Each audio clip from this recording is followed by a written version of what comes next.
মাথায় বুদ্ধি থাকলে ঘর জামাই থাকতে হয় না, কথা আছে না? আসলে কথাটি কিন্তু সত্য। হ্যালো এভরিওয়ান, আসসালামু আলাইকুম। সবাই কেমন আছেন? রাত জেগে ভাইয়াদের লাইভ দেখতে দেখতে হঠাৎ মধ্যরাতে অনেক বেশি খিদে লাগলো। তো কি করা যায় ভাবলাম যে ঘরে তো তেমন কোনো খাবারও নেই, তো পড়ে থাকা কিছু জিনিস ছিল তা দিয়ে ভাবলাম যে একটি রেসিপি বানিয়ে ফেলি।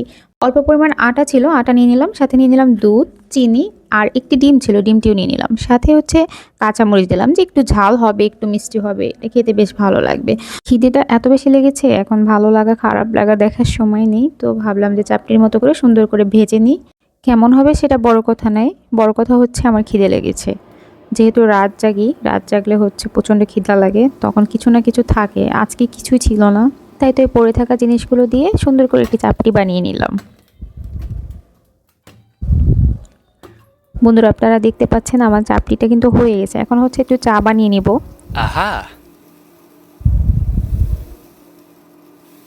চা খাবো না তা কি হবে? No. আমার মতো কি আপনারা কেউ রাত জেগে এরকম রেসিপি তৈরি করেন? তাহলে অবশ্যই কমেন্টস বক্সে জানিয়ে যাবেন। আর Yes. বন্ধুরা, আপনাদের সাথে কথা বলতে বলতে আমার অলমোস্ট সব কিছু রেডি।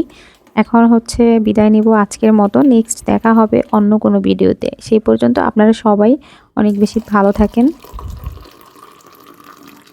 সুস্থ থাকেন, সেই দোয়া করি। আর বন্ধুরা, আমার ভিডিও যদি আপনার একটুকু ভালো লেগে থাকে তাহলে অবশ্যই আমাকে ভালোবাসা দিয়ে শেয়ার করে আমার পাশে থাকবেন। Yes. আর আপনাদের এই ভালোবাসাটুকুই আমার পরবর্তী ভিডিও করাতে উৎসাহ যোগায়।